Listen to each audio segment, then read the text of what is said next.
Christmas has come early for federal politicians, with an independent panel recommending substantial pay rises for all MPs.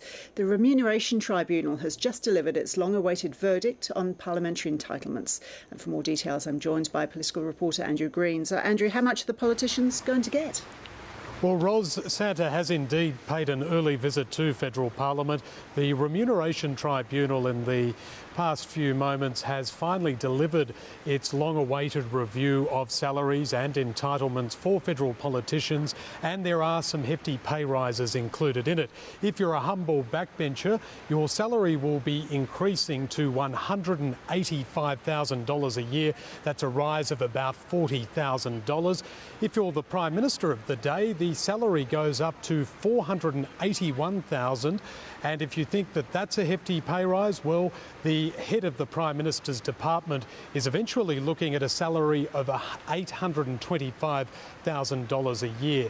There'll also be big pay rises for shadow ministers, their salaries rising by about 20% per annum, or up to 25% if they're a member of the shadow cabinet. But these changes won't take effect immediately because the Remuneration Tribunal points out that there needs to be some legislation changed so that these salary increases don't affect or give boost to the retirement incomes of former politicians. But this is how the tribunal explained its changes a short time ago. The tribunal will therefore not determine a new parliamentary-based salary at the level proposed in the report, while it results in windfall gains in the pensions of retired parliamentarians, however justifiable that increase may be for current parliamentarians. But Andrew, politicians will have to give up some of their current benefits.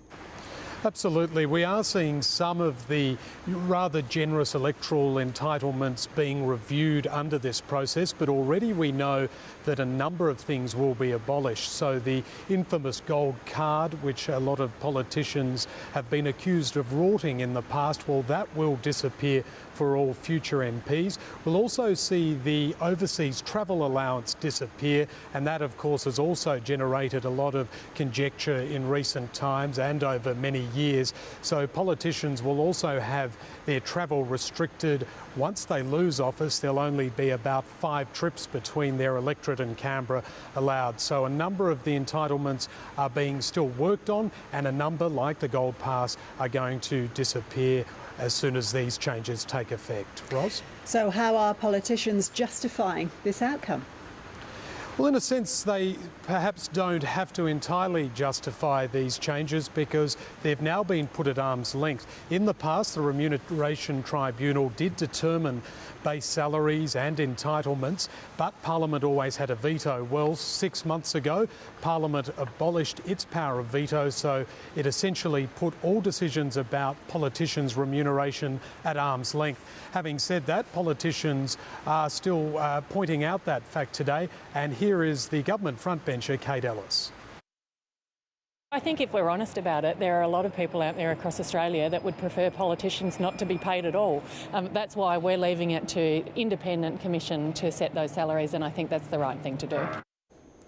Minister Kate Ellis there, and before that, reporter Andrew Green.